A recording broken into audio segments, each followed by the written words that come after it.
யாழ்ப்பாணம் அச்சுவேலி போலீசாரால் 250 லிட்டர் கோடா மற்றும் 15 லிட்டர் கசிப்பு என்பன கைப்பற்றப்பட்டுள்ளன.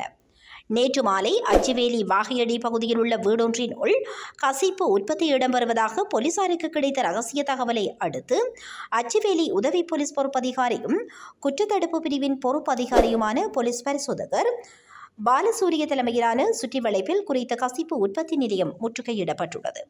இதன்போது கசிப்பு உற்பத்திக்கு பயன்படுத்தப்படும் அடுப்பு, கேஸ் சிலிண்டர், கொள்கலன்கள் உள்ளிட்ட பொருட்களும் கைப்பற்றப்பட்டன.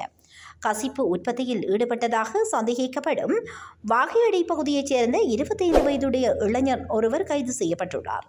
கைது செய்யப்பட்டவரை இன்றைய தினம் மல்லாகம் நீதிமன்றத்தில் முற்படுத்த போலீசார் நடவடிக்கை எடுத்துள்ளனர்.